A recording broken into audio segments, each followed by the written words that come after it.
Comrades, members of the various SA governments, dear participants in the first sleep of SA heads of state, good morning. It was a great pleasure and an honor to be here today. A blessed date, a memorable date, July 6, 2024, here in Niamey. First of all, let us give thanks to God who made this day possible. We thank Him for everything He has done for us until today, and everything He will do for the people of the AES. Please allow me also to pay tribute to the Nigerian people. These people who have suffered so much since the advent of the CNSP, and who continue to remain standing. Thank you to the Nigerians who gave us a warm welcome yesterday when we set foot on the soil of our homeland here. You are more than friends, you are more than neighbors, you are our brothers, you are our sisters. Because fraternity goes beyond friendship or neighborhood. We have the same blood flowing through our veins.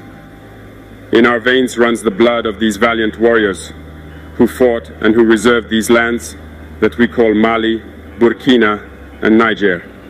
In our veins runs the blood of these valiant warriors who helped the whole world get rid of Nazism and many other scourges. In our veins runs the blood of these valiant warriors who were deported from Africa to Europe, America, Asia, or whatever, and who helped build these states during slavery. In our veins flows the blood of worthy men, of robust men, of capable men. And for this, let us be proud and thank you for being a national of the AES. Africa, this continent which has suffered so much and which continues to suffer because of the imperialists. These imperialists have only one cliché in mind: Africa is the empire of slaves. This is how they see Africa. For them, Africans belong to them. Our land belongs to them. Our basements belong to them. They have never been able to change software until today. It's deplorable. But how does he do it? It is unfortunately since the 1960s that these 6,000 acres of independence were given to Africa. They just placed local valleys at the head, according to them, of their sub-prefecture to be able to continue to supply them. These local valleys that we are going to describe today as living room slaves have no other guide than to seek to live like the master, to satisfy the master, and to do everything that the master dictates. They steal, they plunder our states, take everything to the master, and their wealth is kept with the master. They do everything to live like their master and always satisfy him. When the master commands, they execute. Do you know who these parlor slaves are? We will explain to you what it is. These are individuals who have no dignity, who have no morals, who have no personality. But the slave master always knew how to identify these individuals. They are always ready to betray their brother to satisfy the master. They have betrayed us since independence, and others continue to betray us until today for the benefit of their master. These individuals always continue against all odds to plunder Africa, to help the master to plunder Africa. They like to say it every year. In their economic survey, Burkina is the poorest country, Mali is the poorest country, Niger is the poorest country. We are ranked among the last. All right, if we are as poor as they say. But when the time came to take responsibility, we asked these masters to leave the place. Why don't they want to leave? Because we take the case of Niger. For more than 40 years, certain countries have exploited uranium to produce energy at home. From Ottawa to Paris, the streets are illuminated. It's light. But in Niger, it's darkness. Security that served us. When you go to our states, our soils are drilled all over to search for precious metals such as gold.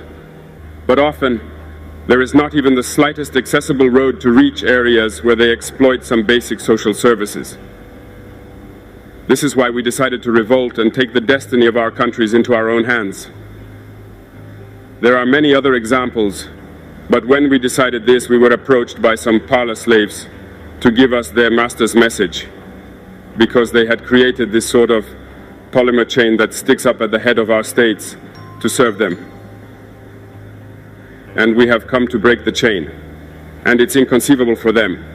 They therefore approached us and asked us to join the ranks to form part of the elite who must lead Africa because they have a trained and formatted elite who must follow, who are embedded in this chain. We refused to join their ranks, and from then on, hostilities began. They have led several mercenaries, trainers, and agents into our areas who have descended into the Sahel to hope to carry out barbaric, cowardly attacks against our populations, to hope to revolt them. In addition to these attacks on the ground, communicational attacks, manipulation, disinformation, etc., are full in their souls. But the people of the Sahel have understood, and we will never be able to manipulate them again. They know where they come from, they know what they are doing, and they know where they are going. We are not going to allow this anymore. People are awake, and people are fighting today, not for ourselves, but for generations to come. And thank you all for the fight that is being fought. It never makes us cry. We are not going to tremble. We will face. We will fight for real independence, for our freedom. Because to scare the people of the AES, these individuals only have 3 terms in their mouths: democracy, freedom, human rights. Of course, their local values are only elected in a democratic process, free and transparent to, according to them, their values. What could be more normal that people want to impose this on us because they are the ones who make the rules, all right? We decided to take responsibility for ourselves. This is why on May 26, 2023, when Niger decided to turn the page, the slaves of Salon and their masters mounted the high horse. They put their local values forward and decided to wage war against the Nigerian people. We therefore said, whoever dares to attack Niger, we will face, because we will wage a merciless war until the last drop of blood for anyone who dares to attack our states. This word, this decision that we had yesterday, is relevant today and will be relevant tomorrow and forever. Thus, the AES was born on September 16, 2023, in a mutual defense architecture. But we found it necessary to extend and enlarge the AES architecture. What brings us together today must allow us to move into other areas in addition to defense, notably finance and the economy, infrastructure, health, education. Anyway, so on. I therefore hope that this moment will be a story for us that we will write for the AES, but especially for Africa and for the whole world. May God enlighten each and every one of us. May God inspire us in these tasks entrusted to us, and above all that, when we carry out all our work, may we have only one thing in mind: the supreme interest of our populations. On this, we pray once again to the good God that He accompanies us all in our various tasks, that He protects our fighters who, thanks to them, allow us to sit here and exchange around the future of our states. So be grateful once again, Nigerian people. Be united and united. People of the AES, thanks.